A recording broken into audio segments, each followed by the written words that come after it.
नमः शिवाय साथियों, आप सब लोगों का स्वागत है इस नए लेक्चर में। तो आज हम लोग इस लेक्चर में चर्चा करेंगे द डॉनबस कॉन्फ्लिक्ट। तो जो डॉनबस है, it is a name given to the region in eastern Ukraine. तो जो यूक्रेन है, यूक्रेन का जो ईस्टर्न मोस्ट पार्ट है, वहां पे बेसिकली उस रीजन को हम डॉनबास रीजन कहते हैं। एंड ये जो डॉनबास रीजन है, इसमें दो मेन प्रोविंसेस है, that is Donetsk and Luhansk. तो बेसिकली इस रीजन में जो जो ईस्टर्न यूक्रेन है, जो ईस्टर्न यूक्रेन है वो बेसिकली रशिया से चिपका हुआ है, like like it is attach to the Russia. And ये जो डॉनबास रीजन है, यहाँ पे काफी सालों से एक कॉन्फ्लिक्ट चल रहा है। It's a historic conflict. And ये कॉन्फ्लिक्ट मतलब इसने बहुत भीषण रूप ले रखा है।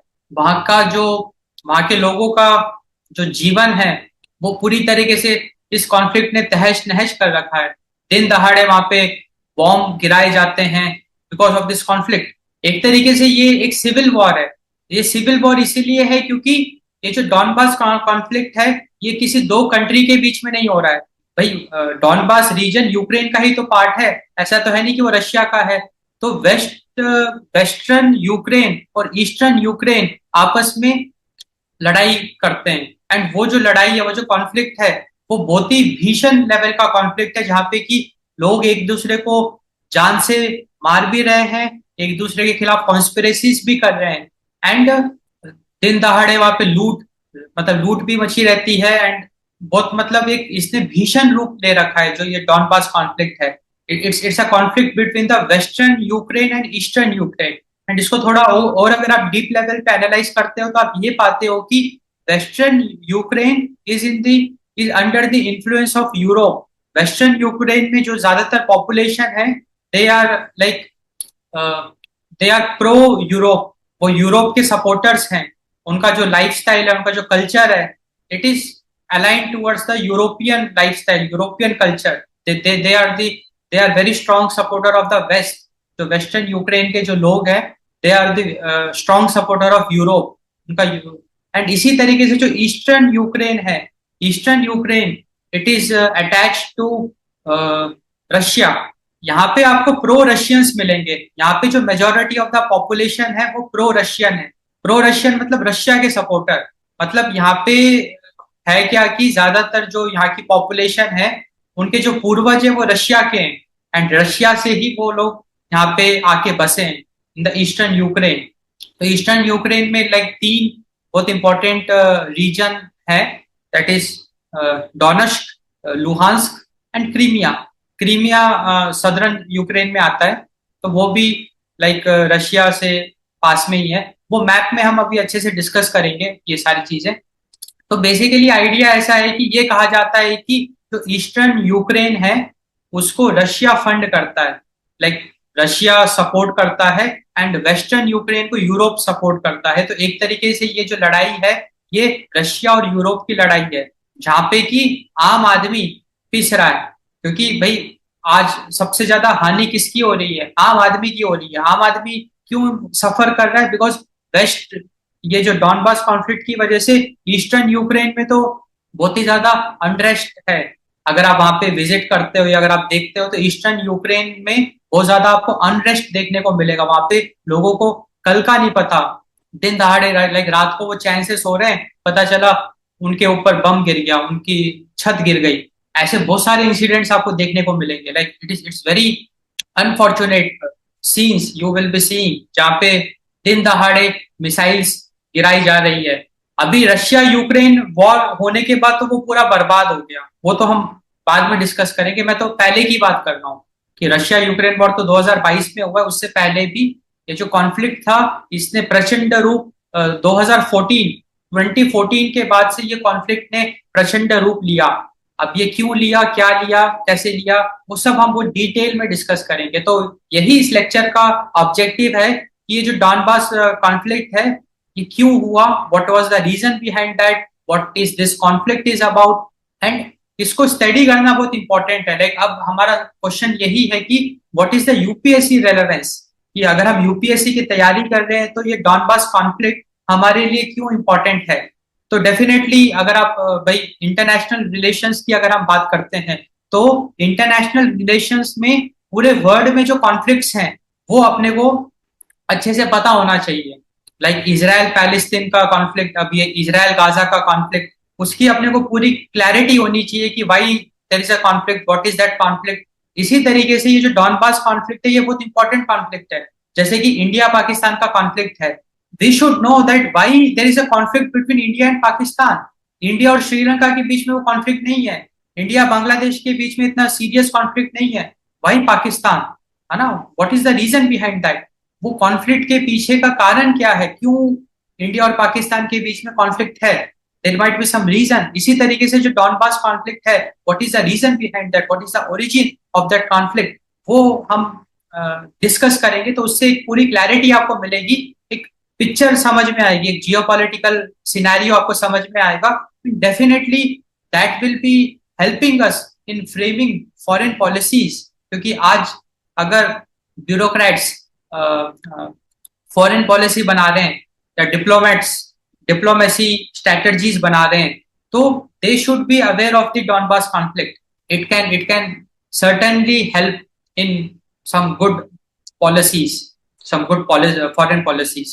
And definitely UPSC point of view से ये जानकारी होना बहुत जरूरी है आपके लिए, एंड आंसर राइटिंग में आपको बहुत मदद मिलेगी, क्योंकि ये बेसिकली जो लेक्चर होगा जिसमें मैं कुछ बहुत अच्छे अच्छे पॉइंट्स आपके साथ डिस्कस करूंगा, जिसको आप अपने आंसर्स में यूज कर सकते हैं। तो हम बेसिकली क्रिटिकली एनालाइज करेंगे द डॉनबास कॉन्फ्लिक्ट।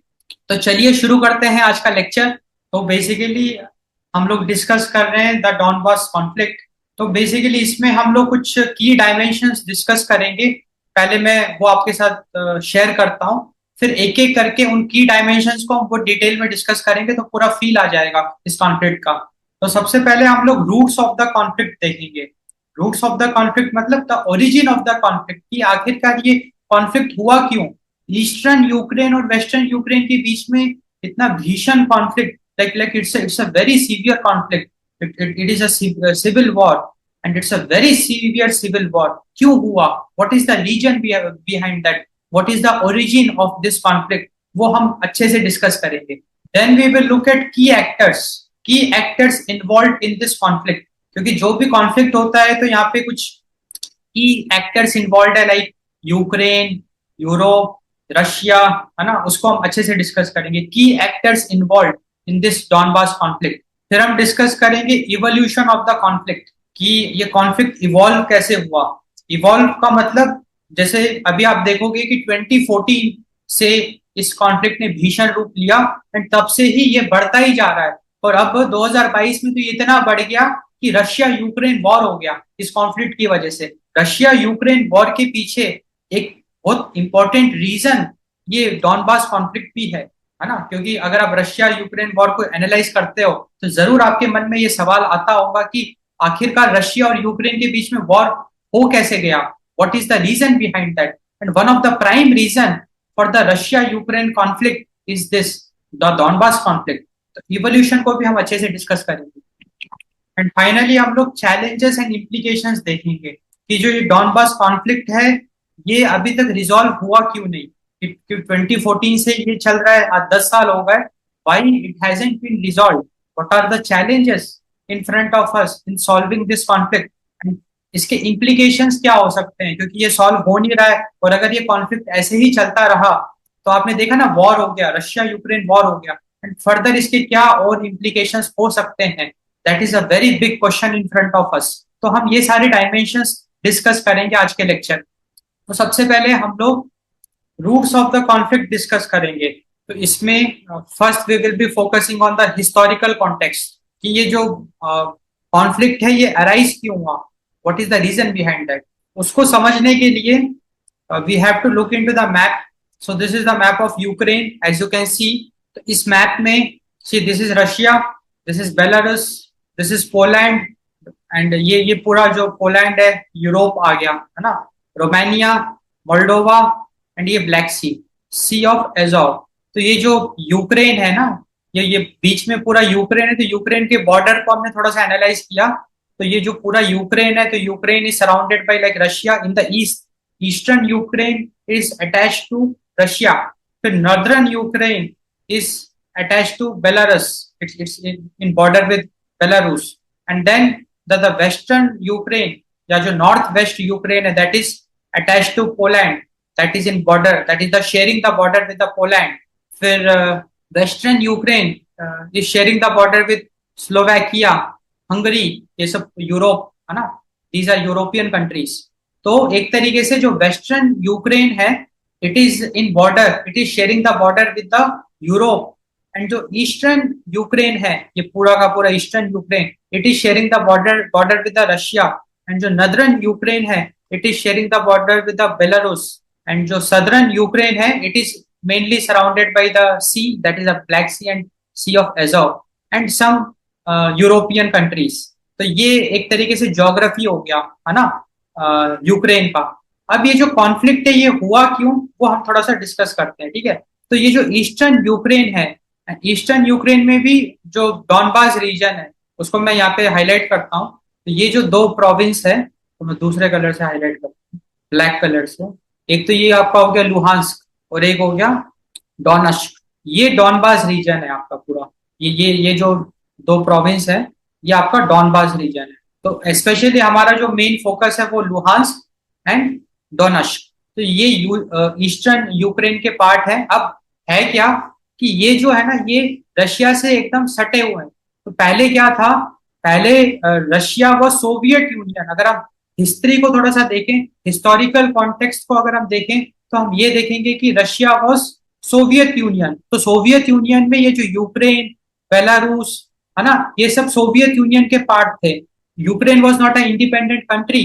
जब सोवियत यूनियन, जब world war two, world war one, world war two हुआ, उसके बाद भी सोवियत यूनियन का एग्जिस्टेंस था. Soviet Union was there. अब हुआ क्या, after world war two Russia, like Russia नहीं कहेंगे, सोवियत यूनियन कहेंगे, Soviet union and United states of America के बीच में कोल्ड वॉर चला, काफी सालों तक चला. एंड वो कोल्ड वॉर इतने मतलब एक पीक लेवल पे पहुंच गया कि 1990s में जो वेस्ट है, NATO, like Europe and America ने सोवियत यूनियन पे एक बहुत ही लाइक बड़े लेवल पे प्रेशर क्रिएट किया है ना. क्योंकि जो सोवियत यूनियन है उसको घुटने टेकने पड़ गए वेस्ट के सामने, like specially United states of America and Europe के सामने घुटने टेकने पड़ गए, जिसकी वजह से सोवियत यूनियन टूट गया. Because Soviet union became week. वो एग्रेसिव नहीं हो सकता था ना. अगर एग्रेसिव होता तो यूरोप और यूनाइटेड स्टेट्स मिलके इसको तबाह कर देते सोवियत यूनियन को. वॉर होता, वर्ल्ड वॉर 3 तो न्यूक्लियर वॉर होता ना. तो फिर यहाँ पे यूनाइटेड नेशंस ने बहुत एक क्रूशियल रोल प्ले किया. तो सोवियत यूनियन को कन्विंस किया.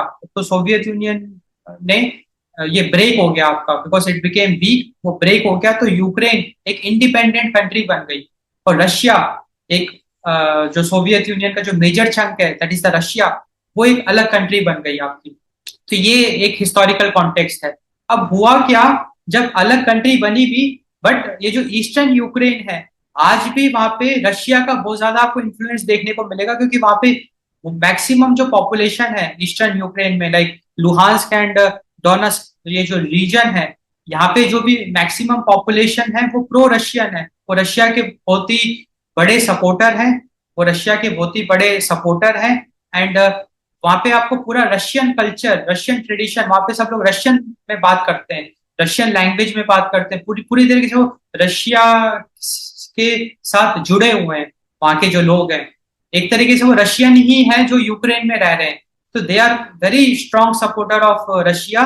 एंड वो दिल से, या वो हमेशा ये चाहते हैं कि ये जो प्रोविंस है डॉनबास, उसको आजादी मिले, वो रशिया का पार्ट बन जाए फिर से, वो यूक्रेन का पार्ट ना बने.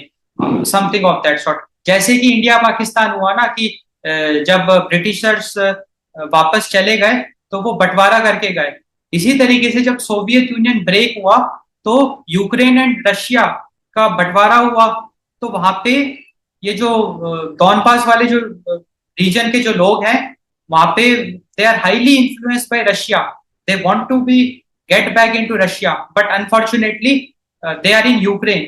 तो ये एक हमको आइडिया लगा यहाँ पे कि यहाँ क्या हो रहा है ना, हिस्टोरिकल कॉन्टेक्स्ट।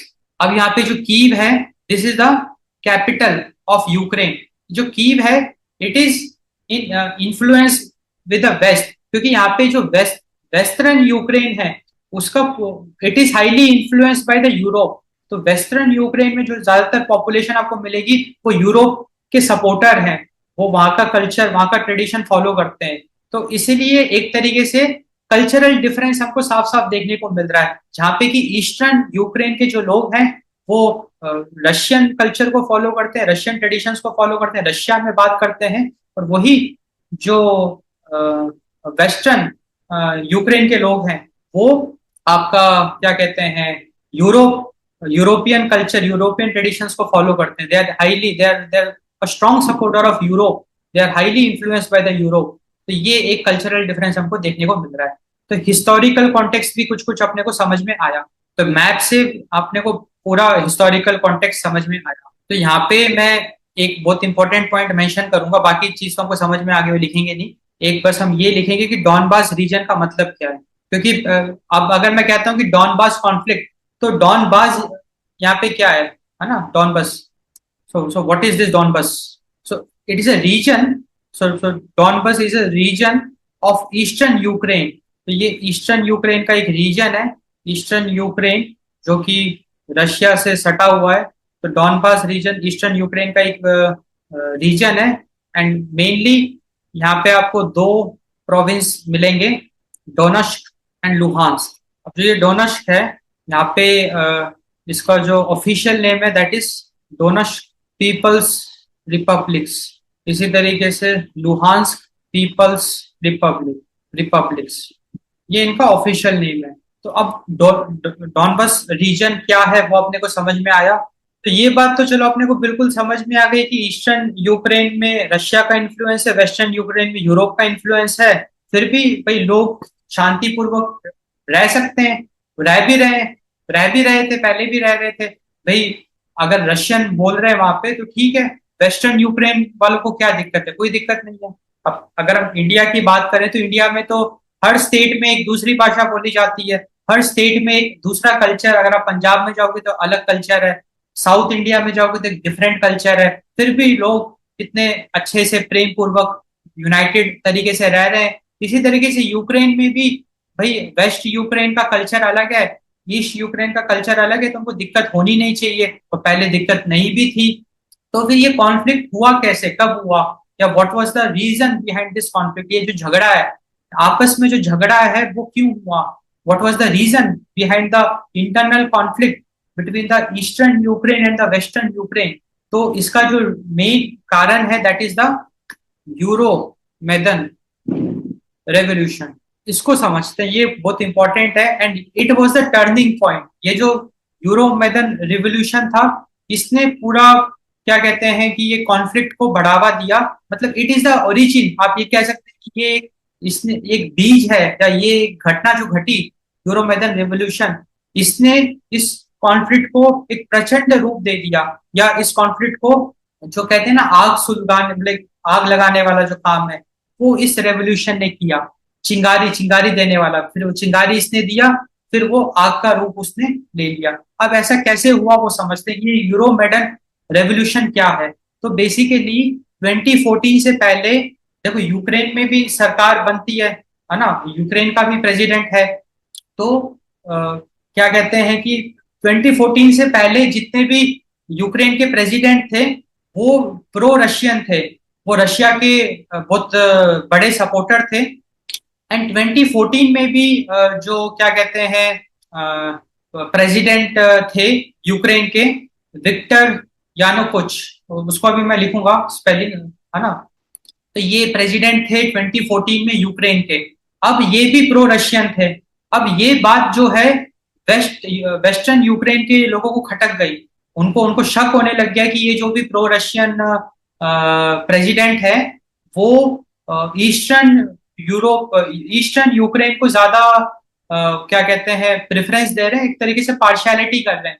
उनका उनका ये कहना था कि वो ये जो प्रेसिडेंट है ये पार्शियलिटी करते हैं, ईस्टर्न यूक्रेन को वो ज्यादा प्रेफरेंस देते हैं, सपोर्ट करते हैं, एंड वेस्टर्न यूक्रेन को वो इग्नोर कर रहे हैं, बिकॉज ये जितने भी प्रेसिडेंट्स हैं ये प्रो रशियन है।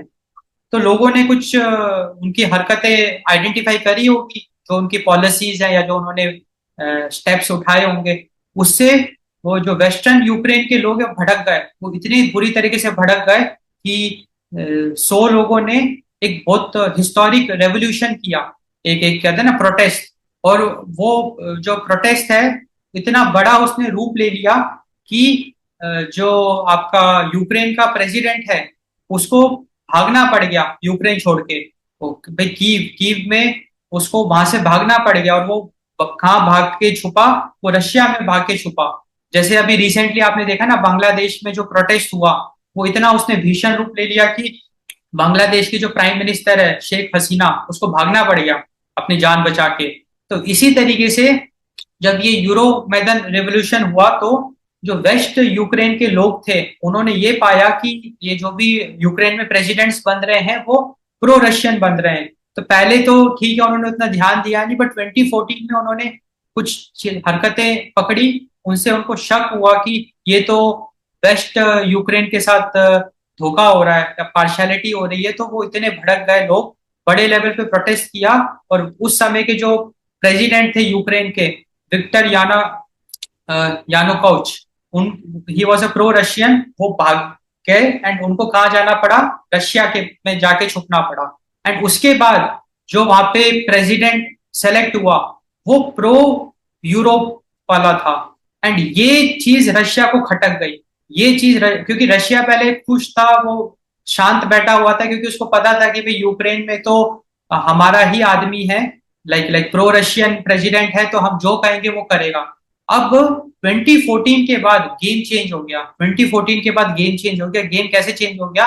पहली बार एक प्रो यूरोपियन प्रेसिडेंट बना यूक्रेन का, और ये बात रशिया को खटक गई। वो रशिया को ये बात इतनी खटकी कि रशिया ने क्या किया, खूब स्टेट स्पॉन्सर्ड कहते हैं ना प्रोटेस्ट या दंगे करवाना वो शुरू किया। तो रशिया ने डोनस्क लुहांस्क, ये जो डॉनबास रीजन है, वहां पे खूब उसने फंडिंग करी एंड स्टेट स्पॉन्सर्ड कॉन्फ्लिक्ट उसने शुरू कराए। उसने खूब दंगे करवाए। उसने कहा कि सरकार गिराओ आप, हम नहीं बर्दाश्त करेंगे एक प्रो यूरोपियन प्रेसिडेंट यूक्रेन को रूल करे, ये हम बर्दाश्त नहीं करेंगे। इस तरीके का उनका माइंडसेट था रशिया का। तो रशिया गवर्नमेंट ने क्या किया, डॉनबास रीजन को खूब फंड किया एंड वहां से ये कॉन्फ्लिक्ट ने प्रचंड रूप ले लिया। एंड इतना प्रचंड रूप लिया कि ये लोग इतने आपस में, जैसे इंडिया पाकिस्तान में है ना, अब जैसे इंडिया फिर भी शांत है, लेकिन जम्मू कश्मीर में जो कॉन्फ्लिक्ट आप देखते हो, ये जो कॉन्फ्लिक्ट है ये उससे भी भीषण है। जम्मू कश्मीर का जो कॉन्फ्लिक्ट है उससे भी ज्यादा ये भीषण कॉन्फ्लिक्ट है, क्योंकि यहाँ पे तो ये दिन दहाड़े बम गिराना, मिसाइल्स गिराना, है ना, कर्फ्यू तो ऐसे ही लग जाते हैं। तो मतलब बहुत ये इसने 2014 के बाद, 2014 के बाद ये कॉन्फ्लिक्ट ने बहुत भीषण रूप ले लिया। उसका रीजन अपने को समझ में आया। तो अभी मैं कुछ इंपॉर्टेंट पॉइंट्स आपको आपके सामने लिखता हूं, सो दैट आप आंसर राइटिंग में कुछ अच्छे पॉइंट्स आप यूज कर सको। जो मैंने अभी आपसे डिस्कस किया दैट वाज द कॉन्सेप्ट। अब अपने को फील आया कि ये जो डॉनबास कॉन्फ्लिक्ट है ये हुआ क्यों। ये जो यूरो मैदन रेवोल्यूशन था, it was the game changer. तो ये जो यूरो मैदन रेवोल्यूशन था ये 2014 में हुआ था।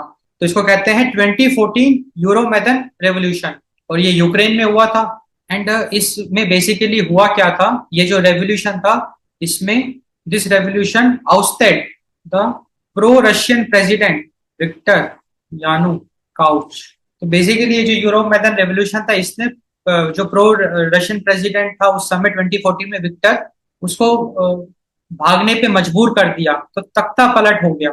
ये डेफिनेटली विक्टर इलेक्शन जीत के आया था, बट तख्ता पलट हो गया because of the protest, because of this Euro Maidan revolution of 2014। And जिसकी वजह से हुआ क्या, प्रो वेस्टर्न गवर्नमेंट बन गई यूक्रेन में पहली बार, pro western government formation. And ये चीज जो डॉनबास रीजन के जो लोग हैं, जो प्रो रशियन हैं, जो रशिया के सपोर्टर है, वो ये चीज बर्दाश्त नहीं कर पाए। एंड रशिया भी ये चीज बर्दाश्त नहीं कर पाया। एंड यहाँ से पूरा का पूरा गेम चेंज हो गया। And this is like one of the prime reason for the conflict. ये इसने चिंगारी का काम किया।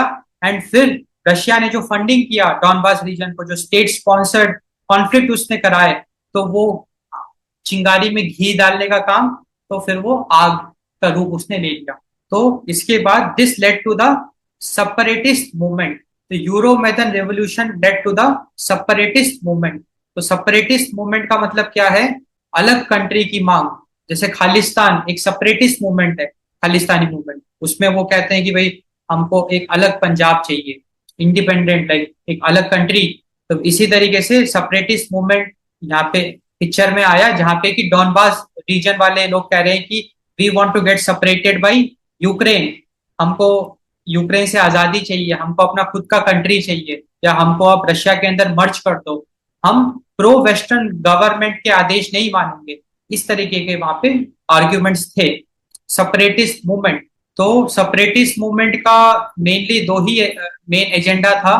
या तो ऑटोनॉमी, ऑटोनॉमी मतलब इनकी खुद की सरकार, मतलब ये प्रो वेस्टर्न गवर्नमेंट के अंडर नहीं आना चाहेंगे, या तो ऑटोनॉमी दो, या फिर आप इनका ये डिमांड था कि जो डॉनबास रीजन है उसको आप रशिया में जोड़ दो, तो उसको कहते हैं एनेक्सेशन टू रशिया। एंड जो ये सेपरेटिस्ट मूवमेंट था, it was supported by Russia. Russia ने इस सेपरेटिस्ट मूवमेंट किया, किसने? डॉनबास रीजन के लोगों ने किया, जो ईस्टर्न यूक्रेन के लोगों ने ये मूवमेंट चालू किया। उनकी मांगे थी या तो ऑटोनॉमी या फिर एनेक्सेशन टू रशिया। एंड इस मूवमेंट को it was heavily supported by Russia. तो रशिया ने फंड किया इस मूवमेंट को, रशिया फंडेड, तो रशिया ने फंडिंग करी, रशिया ने वेपन्स दिए, एंड रशिया ने मिलिट्री पर्सनल्स भी दिए। तो ये सारी चीजें अपने को देखने को मिली। तो यूरो मैदन रिवोल्यूशन होता है, उसके होते ही सेपरेटिस्ट मूवमेंट होता है, एंड उसके बाद ये जो कॉन्फ्लिक्ट है ये वॉर का रूप ले लेता है। ये जो कॉन्फ्लिक्ट है ये वॉर का रूप ले लेता है। So there is a war in Donbas from 2014 to 2022। Basically, the conflict escalated, the conflict escalated into a full-fledged war. April 2014, अप्रैल 2014 में यूक्रेन में आपको वॉर देखने को मिला। It was a full-fledged war between the Donbas region and the western Ukraine, and this was the war between Ukrainian government. ये war किसके किसके बीच में था? Ukrainian government versus Russian backed separatists. So it was a war between the Ukrainian government versus Russian backed separatists in the Donbas region. And ये जो war है इसने इतना भीषण रूप ले लिया कि वहां पे लोग एक दूसरे पे, मतलब वॉर मतलब लड़ाई, मतलब मिसाइल्स उड़ाना, एक दूसरे को हानि पहुंचाना, एक दूसरे की जान लेना, like all that. It was a war, complete full fledged war हुआ अप्रैल 24 में। एंड उसकी वजह से थाउजेंड्स ऑफ कैजुअलिटीज हुई। कैजुअलिटीज मतलब लोगों की जान चली गई। Thousands of casualties, thousands of casualties, and also displacement of millions. क्योंकि जब ये फुल फ्लेजेड वॉर हुआ तो लोगों को वहां से भागना पड़ गया अपनी जान बचाने के लिए, डिस्प्लेसमेंट ऑफ मिलियंस। तो अपने को अब एक सीरीज ऑफ इवेंट समझ में आया, the roots of the conflict. ये जो डॉनबास कॉन्फ्लिक्ट है ये हुआ क्यों? तो हमने एक हिस्टोरिकल कॉन्टेक्स्ट देखा जहाँ पे कि अपने को आइडिया लगा कि डॉनबास रीजन है क्या, इसका लाइक जियोपॉलिटिकल सिग्निफिकेंस क्या है ना, एंड जो कॉन्फ्लिक्ट है वो क्यों हुआ, like pro Russian pro western. फिर ये जो कॉन्फ्लिक्ट है इसने प्रचंड रूप कैसे ले लिया, द यूरो मैडन रेवोल्यूशन, फिर सेपरेटिस्ट मूवमेंट जहाँ पे कि रशिया ने Donbas region that is Donetsk and Luhansk उसको खूब फंड किया, वेपन्स, पैसे एंड मिलिट्री पर्सनल, एंड ताकि वो यूक्रेनियन गवर्नमेंट पे प्रेशर क्रिएट करके उसको गिरा सके।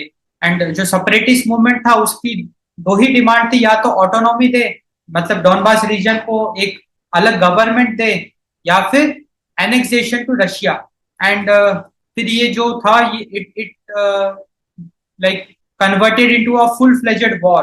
ये जो कॉन्फ्लिक्ट हुआ, ये जो प्रचंड रूप लिया कॉन्फ्लिक्ट ने, वो वॉर का रूप ले लिया अप्रैल 2014 में। It was the war between the Ukrainian government and the Russian backed separatist, and this war cost thousands of casualties and displacement of millions. तो ये वाला डायमेंशन अपने को बिल्कुल समझ में आ गया, रूट्स ऑफ द कॉन्फ्लिक्ट। अब हम डिस्कस करेंगे की actors in this Donbas conflict. तो अगर हम की एक्टर्स की बात करें तो जो पहला की एक्टर है that is the Ukrainian government, जो कि प्रो वेस्टर्न गवर्नमेंट है। तो बेसिकली जो यूक्रेनियन गवर्नमेंट है उसका क्या एजेंडा है, क्या इंटेंशन है, वो हम डिस्कस करते हैं। तो यूक्रेनियन गवर्नमेंट का जो मेन एजेंडा है वो यही है कि maintaining territorial integrity and sovereignty. मतलब यूक्रेन की जो सरकार है, यूक्रेनियन गवर्नमेंट, वो कभी भी ये नहीं चाहेगी कि डॉनबास रीजन एक अलग कंट्री बने या फिर वो रशिया का हिस्सा बन जाए। तो यूक्रेनियन गवर्नमेंट का एक ही एजेंडा है कि maintaining the territorial integrity and sovereignty, कि यूक्रेन पूरा जैसा है वैसा रहे एंड यूक्रेन के टुकड़े ना हो। That is the main objective. And दूसरा जो ऑब्जेक्टिव है, मतलब ये जो यूक्रेनियन गवर्नमेंट है, it views separatist movement as illegitimate, मतलब इलीगल। एंड इनका यूक्रेनियन गवर्नमेंट का ये कहना है कि जो सेपरेटिस्ट मूवमेंट है it is backed by Russia, so it views the separatist movements as Russian backed movements। जो दूसरा की एक्टर है इस कॉन्फ्लिक्ट में, डॉनबास कॉन्फ्लिक्ट में, that is the Russian backed separatist. क्योंकि जो लड़ाई है वो Ukrainian government and Russian backed separatist के बीच में तो है। Russian backed separatist means Russia supported separatist. And यहाँ पे सेपरेटिस्ट कौन है? जो डॉनबास रीजन के जो लोग हैं वो हैं। तो जो डॉनबास रीजन में जो लोग रह रहे हैं उन्होंने अपनी खुद की आर्मी बना ली। एंड रशिया ने भी काफी सारे army personnels, military personnel Donbas region के लोगों को दे दिया कि आप दंगा करो, आप अशांति फैलाओ, आप सरकार गिराओ, ऑफ दैट सॉर्ट। इसलिए तो फुल फ्लेजेड वॉर हो गया, जहां पे कि यूक्रेनियन आर्मी जो यूक्रेन की सरकार को बिलोंग कर रही है वो डॉनबास रीजन की जो आर्मी है उसके साथ वो लड़ाई कर रही है, फुल फ्लेजेड वॉर। एंड उस वॉर की वजह से कौन पिस रहा है? वहां के लोग पिस रहे हैं। वहां के लोगों का जीना लाइक बहुत भयंकर कंडीशंस वहां पे क्रिएट हो गई, क्योंकि अल्टीमेटली हानि तो लोगों को पहुंच रही है ना। तो बेसिकली रशियन बैक्ड सेपरेटिस्ट, तो ये हम ऑलरेडी देख चुके हैं कि these are the people belonging to Donetsk people's republics, that is the DPR, and Luhansk peoples republics, that is the LPR. तो यहाँ के जो लोग हैं वही तो सेपरेटिस्ट हैं, वही सेपरेटिस्ट मूवमेंट चला रहे हैं। और इनकी दो ही मांग है, या तो ऑटोनॉमी या फिर एनेक्सेशन टू रशिया। इनकी दो ही मांग है। एंड ये जो लोग हैं Russian backed separatist, they represent the interest of the Russian speaking population. एक तरीके से प्रो रशियन है। तो इनका ये कहना है कि हम लोग प्रो रशियन है, हम लोग रशियन स्पीकिंग पॉपुलेशन के हक की लड़ाई लड़ रहे हैं। इनका डॉनबास रीजन के लोगों का ये कहना है, जो ये रशियन बैक्ड सेपरेटिस्ट है, इनका ये कहना है कि हम लोग प्रो वेस्टर्न यूक्रेनियन गवर्नमेंट के अंडर में नहीं आएंगे, या तो हमको आप ऑटोनॉमी दो या फिर डॉनबास रीजन को आप रशिया का पार्ट बना दो। इनकी ये डिमांड है। तो ये जो इस कॉन्फ्लिक्ट में एक तरफ तो यूक्रेनियन गवर्नमेंट है, एक तरफ रशियन बैक्ड सेपरेटिस्ट है। एंड यहाँ पे रशिया भी की एक्टर है। क्यों? क्योंकि रशिया ही तो फंड कर रहा है रशियन बैक्ड सेपरेटिस्ट को। तो Russia is also key actor in this conflict. तो Russia basically it is Russia plays a central role in the conflict. Russia central role क्यों प्ले कर रहा है? क्योंकि अगर रशिया डॉनबास रीजन को सपोर्ट ना करे तो फिर उनमें इतनी पावर थोड़ी ना होगी कि वो यूक्रेनियन गवर्नमेंट, यूक्रेनियन मिलिट्री के खिलाफ लड़ाई कर सके। उनको तो सपोर्ट मिल रहा है ना, रशिया की बैकिंग मिल रही है। इसलिए Russia is playing a central role in the conflict. क्योंकि अगर रशिया फंडिंग रोक दे, सपोर्ट अपना हटा दे, तो फिर वो डॉनबास रीजन के लोग ठंडे पड़ जाएंगे, वीक पड़ जाएंगे, तो वो कॉन्फ्लिक्ट आपका रिजॉल्व हो जाएगा। तो ये जो कॉन्फ्लिक्ट है इसमें Russia is playing a central role in the conflict. And how it is playing the central role in the conflict? By providing military support. तो रशिया जो है डॉनबास रीजन जो सेपरेटिस्ट हैं उनको मिलिट्री सपोर्ट प्रोवाइड कर रहा है। Russia जो है इनको फाइनेंशियल सपोर्ट प्रोवाइड कर रहा है। एंड रशिया जो है इनको पॉलिटिकल सपोर्ट भी प्रोवाइड कर रहा है। एंड रशिया ये सब क्यों कर रहा है? ये भी एक बहुत इंपॉर्टेंट क्वेश्चन है। Why Russia is doing all this? To maintain its influence in the Ukraine. तो रशिया ये सब कर रहा है to maintain its influence in the Ukraine and to prevent Ukraine's Ukraine's westward alignment. तीन की एक्टर हो गए। यहाँ पे एक और की एक्टर है, that is the international community. अब देखो, जब भी ऐसे कॉन्फ्लिक्ट्स होते हैं तो यहाँ पे इंटरनेशनल कम्युनिटी का भी रोल आता है, लाइक यूनाइटेड नेशंस या और भी जो इंटरनेशनल कम्युनिटी है उसका भी यहाँ पे एक रोल आता है। So international community is also a key actor in this. तो यहाँ पे इंटरनेशनल कम्युनिटी में एक बहुत इंपॉर्टेंट बात आपको ये पता होना चाहिए कि जो वेस्टर्न पावर्स है, वेस्टर्न पावर्स में यूरोप एंड यूनाइटेड स्टेट्स, तो western powers they always condemned Russia action. उन्होंने हमेशा रशिया का जो ये एक्शन है, सेपरेटिस्ट मूवमेंट को बढ़ावा देना, उसका विरोध किया and also imposed sanctions. Russia पे सैंक्शंस लगाए, रशिया पे सैंक्शंस लगाए। एंड यहाँ पे एक बहुत इंपॉर्टेंट बात ये है कि देखो, अल्टीमेटली हमारा गोल क्या है? प्रॉब्लम सॉल्व करना, है ना। हमारा गोल तो यही है कि जो कॉन्फ्लिक्ट है ये सॉल्व हो। अनफॉर्चुनेटली वो प्रॉब्लम सॉल्व नहीं हुई, क्योंकि वो कॉन्फ्लिक्ट 2014 में उसने भीषण रूप लिया। फिर 2014 में ही वहां पे वॉर हुआ। फिर वो ये जो कॉन्फ्लिक्ट है चलता रहा, वहां पे शांति नहीं रही पूरी तरीके से। ये सब चलता रहा और 2022 में तो इसने रशिया यूक्रेन वॉर का रूप ले लिया। अब अपने को कुछ कुछ समझ में आ रहा है कि रशिया यूक्रेन वॉर हुआ क्यों? डॉनबास कॉन्फ्लिक्ट की वजह से पूरा फील आया अपने को कि रशिया को क्या जरूरत पड़ गई यूक्रेन पे अटैक करने की, क्योंकि यूक्रेन टेररिस्ट तो है नहीं। तो यूक्रेन ऐसा तो है नहीं कि रशिया पे हमला कर रहा है, या आईएसआईएस है, या जो पाकिस्तान में जो टेरर हब्स है वो तो है नहीं। यूक्रेन तो क्लीन सिटी है, वहां के लोग अच्छे हैं, डिसेंट लोग हैं। तो रशिया को क्या जरूरत पड़ गई यूक्रेन को अटैक करने की या यूक्रेन को इन्वेड करने की? ये रीजन है। रशिया खिसिया गया कि कैसे तो वहां पे प्रो वेस्टर्न गवर्नमेंट बन गई, और कैसे वो जो डॉनबास रीजन है, जो प्रो रशियन वहां पे लोग हैं, उन पे वो अत्याचार कर रही है वहां की सरकार, यूक्रेन की सरकार। तो रशिया एकदम तरीके से कहते हैं ना खिसिया गया, और उसने full fledged Russia Ukraine war कर दिया। उसने इन्वेड कर दिया यूक्रेन को, और ये वॉर आपका 3 साल अभी होने को है, चलता आ रहा है। और इस वॉर ने पूरा यूक्रेन को तबाह कर दिया। तो basically efforts to mediate a peaceful resolution have been largely unsuccessful. तो ये वाला डायमेंशन भी हमने डिस्कस कर लिया, की actors in this Donbas conflict. अब हम डिस्कस करेंगे इवोल्यूशन ऑफ द कॉन्फ्लिक्ट। ये जो कॉन्फ्लिक्ट है ये इवॉल्व कैसे हुआ? तो आपने को बिल्कुल आइडिया लगा कि यूरोमेडन रेवोल्यूशन, फिर सेपरेटिस्ट मूवमेंट, इसके अलावा भी कुछ इंपॉर्टेंट तथ्य है, इंपॉर्टेंट चीजें हुई थी, वो हम डिस्कस करते हैं। इवोल्यूशन कि जो यूरोमेडन रेवोल्यूशन था वो तो चिंगारी थी, वो चिंगारी ने इतना भीषण आग का रूप कैसे ले लिया, वो हम डिस्कस कर रहे हैं। इवोल्यूशन ऑफ द कॉन्फ्लिक्ट हम बस उतने ही डेप्थ तक जाएंगे या उतनी ही जानकारी यहाँ पे डिस्कस करेंगे जो आपके एग्जाम पॉइंट ऑफ व्यू से इंपॉर्टेंट है या आप आंसर राइटिंग में यूज कर सको। तो यहाँ पे एक बहुत इंपॉर्टेंट एस्पेक्ट है, that is the Minsk agreement. Minsk agreements, अब ये एग्रीमेंट एग्जैक्टली है क्या वो सब अभी हम नहीं डिस्कस करेंगे, ये तो ये लेक्चर बहुत ही बड़ा हो जाएगा।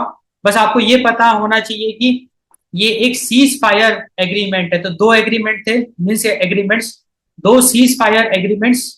सो they were signed in 2014 and 2015. So what are Minsk agreements? These are two ceasefire.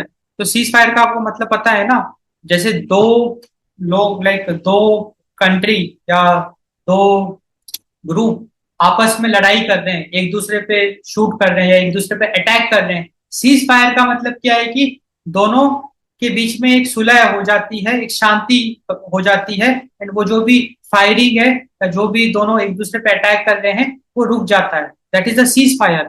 जो फायरिंग है उसको सीज करना, उसको रोकना। तो टू सीज फायर एग्रीमेंट्स, तो Minsk agreements are the cease fire agreements signed in 2014 and 15।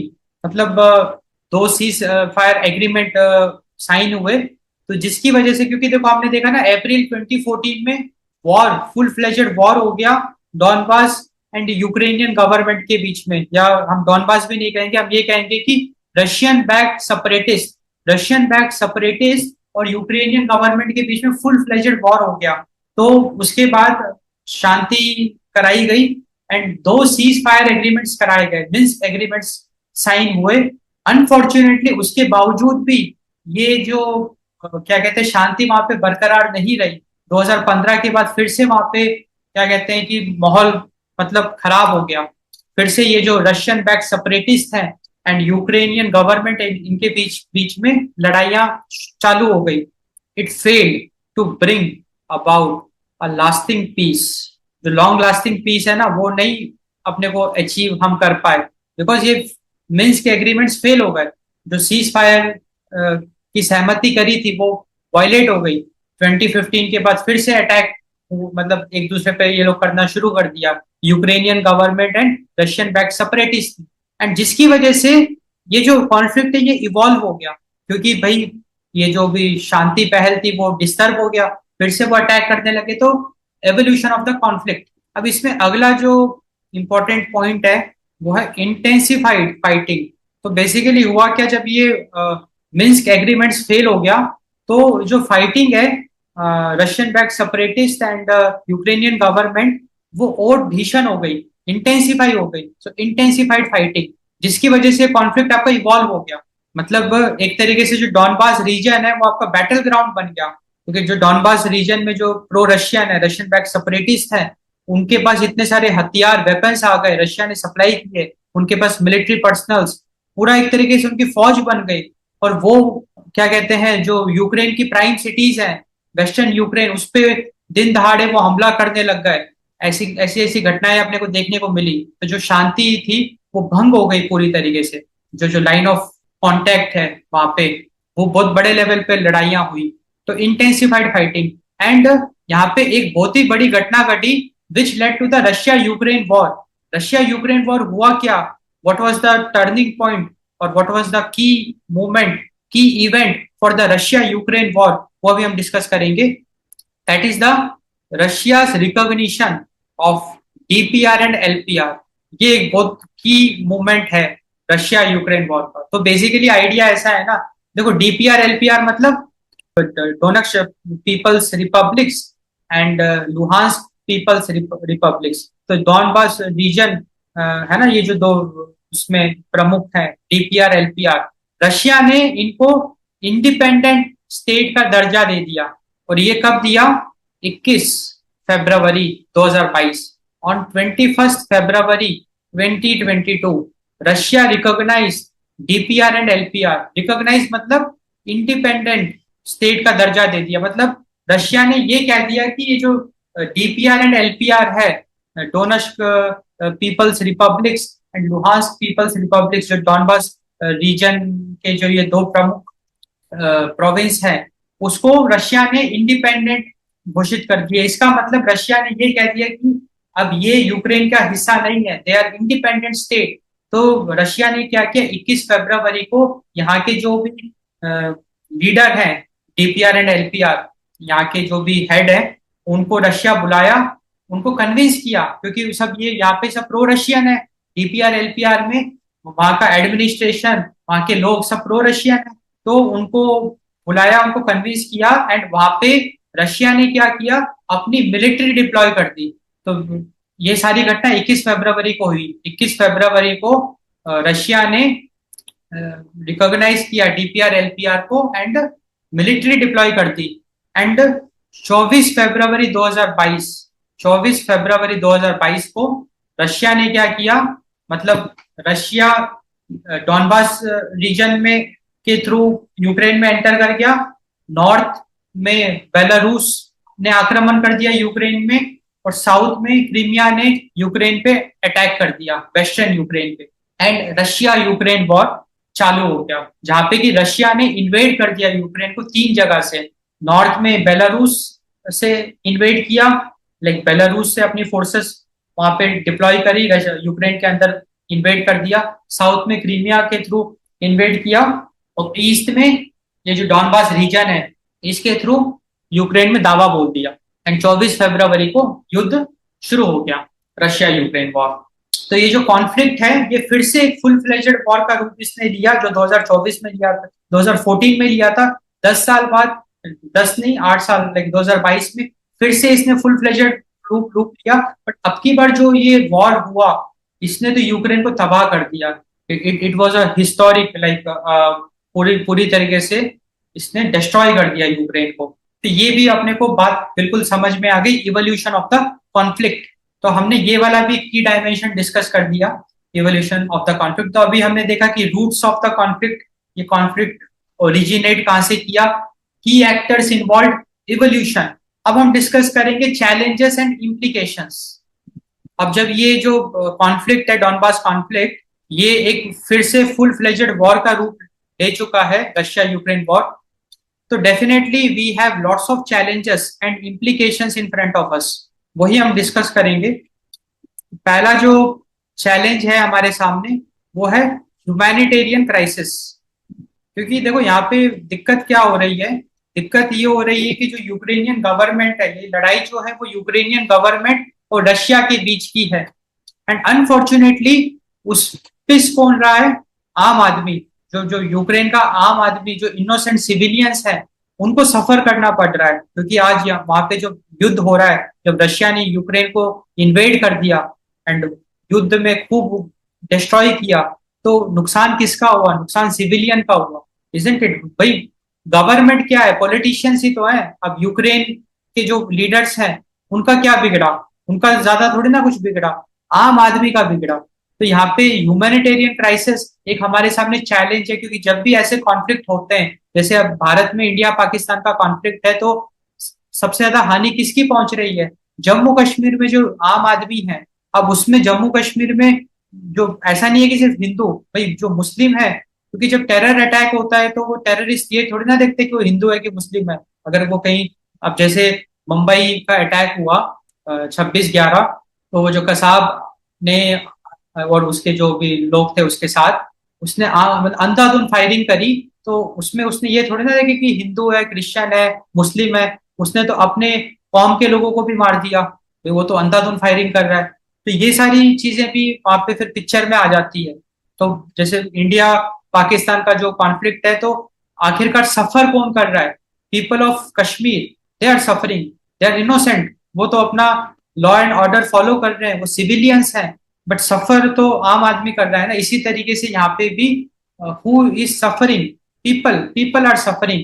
And unfortunately people have become so ignorant कि वो डेमोक्रेसी का यहाँ पे साफ साफ एक तरीके से हमने को लूप होल दिख रहा है।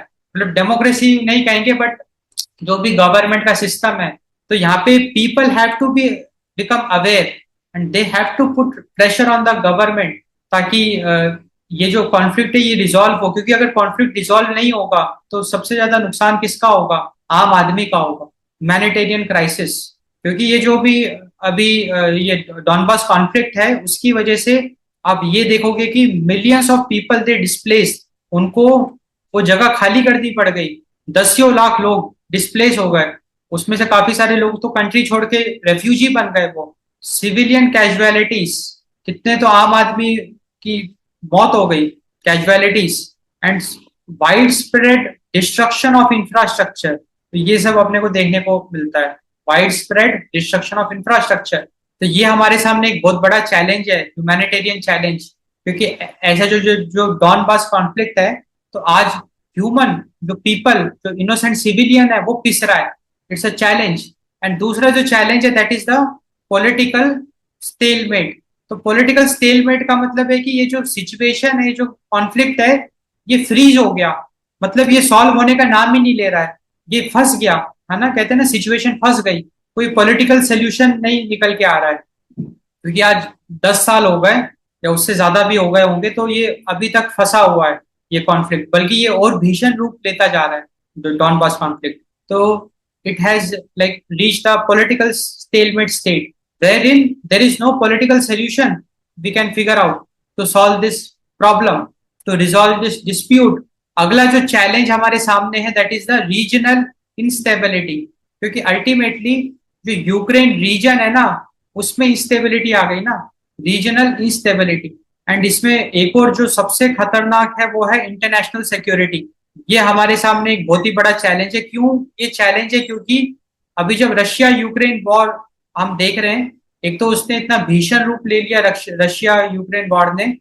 तो रशिया क्या कर रहा है, न्यूक्लियर ब्रिंकमैनशिप वाला जो डेंजरस स्ट्रैटेजी है ऑफ इंटरनेशनल रिलेशन, वो अडॉप्ट कर रहा है। उसमें वो न्यूक्लियर वॉर की धमकी दे रहा है। आज रशिया न्यूक्लियर वॉर की धमकी दे रहा है पूरे दुनिया को।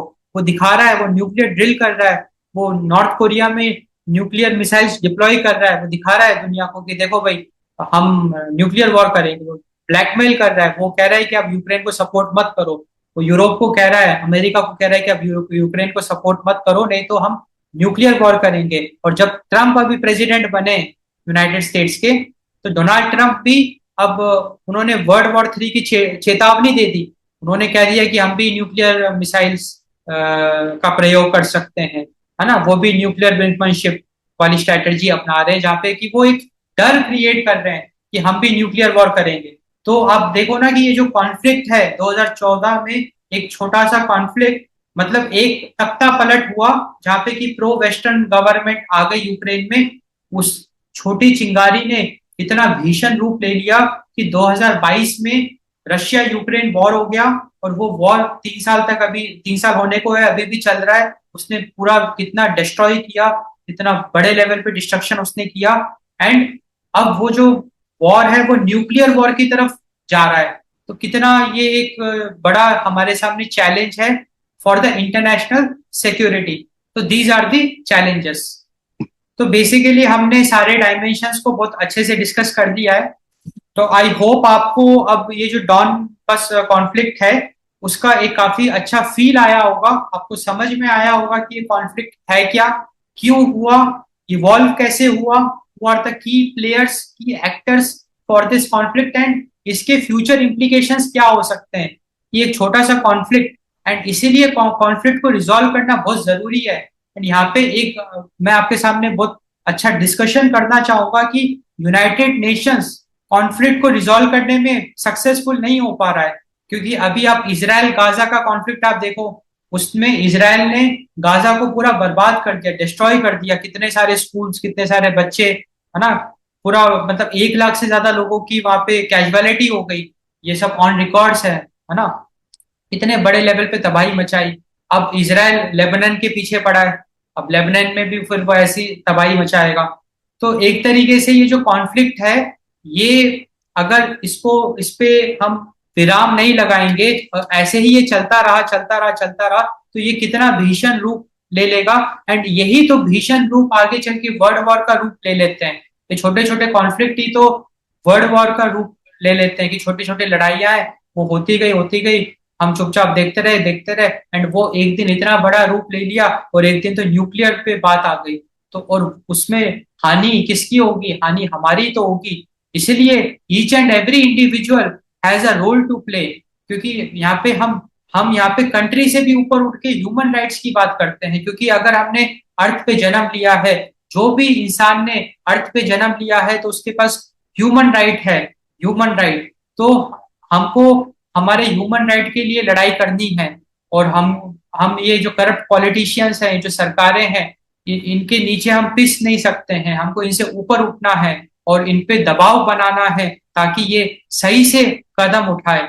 क्योंकि इनके कदम की वजह से ही तो आज आज जापान में जो हुआ, हम भले ही आज यूनाइटेड स्टेट्स को कुछ भी कोस ले, हम भले ही कितना ही एक कहते हैं ना, हिरोशिमा नागासाकी के लोगों को कितना ही वो कर ले, एक उन पे दया भाव दिखाएं, बट गलती तो जापान के एडमिनिस्ट्रेशन की है ना। कि जापान को क्या जरूरत थी कि जो साउथ अमेरिका में जो आइलैंड है वहां पे क्या कहते हैं, डिस्टरबेंस क्रिएट करने की। क्योंकि अमेरिका ने तो बहुत बार वार्न किया जापान को कि भाई तुम मत करो ऐसा। अब ये जिद्दी हैं, इन्होंने किया, फिर इनको सजा किसको भोगनी पड़ी? वहां की सरकार को थोड़ी ना भोगनी पड़ी, सजा तो आम आदमी को भोगनी पड़ी। इसीलिए हमको सरकार पे राइट प्रेशर बनाना है। नहीं तो अभी आप देखो देखो यूक्रेन में जो आम आदमी है, यूक्रेनियन सिविलियन, उसकी पूरी घर गृहस्थी उजड़ गई। अब जब ये वॉर हुआ है तो कितने 80 लाख लोग यूक्रेन छोड़ के भाग गए जब वॉर हुआ था। अब 40 लाख लोग फिर से यूक्रेन में आ गए, बट उनकी सब कुछ उजड़ गया। यूक्रेन में 3,000 से ज्यादा एजुकेशनल इंस्टीट्यूशंस आपके डिस्ट्रॉय हो गए, 1,000 से ज्यादा मेडिकल इंस्टीट्यूशंस आपके डिस्ट्रॉय हो गए, पूरी तरीके से वो तबाह हो गया यूक्रेन। तो 2100 कल्चरल साइट्स डिस्ट्रॉय हो गई यूक्रेन में, जहाँ पे आपके म्यूजियम्स, लाइब्रेरीज, मॉन्यूमेंट्स सब कुछ तबाह हो गया। यूक्रेन को $400 बिलियन का लॉस बुक हुआ है। वहां का जो इंफ्रास्ट्रक्चर है, $500 बिलियन का इंफ्रास्ट्रक्चर तबाह हो गया। तो कुल मिला के $1 ट्रिलियन का लॉस को झेलना पड़ा यूक्रेन को, है कि नहीं, ये जो वॉर की वजह से। तो इसमें पिस कौन रहा है, या सबसे ज्यादा हानि किसकी पहुंच रही है? वहां के लोगों की। इसीलिए लोगों को स्मार्ट बनना पड़ेगा। आंख बंद करके सरकारों पे भरोसा नहीं करना पड़ेगा। अपने को ऊपर उठना है, अपने को एक राइट आवाज उठानी है, और अपने को मेक श्योर करना है कि सरकार जो है, हमारी सरकार है, हमारे लिए काम कर रही है, तो सही तरीके से वो काम करे। अगर हमको लगता है कि वो कुछ भी गड़बड़ कर रही है, तो डेमोक्रेसी, हमको आवाज उठानी है। आवाज उठानी है, उनको करेक्ट करना है। आवाज उठाने का हमारा इंटेंशन क्या है? We have to correct that government, their moves.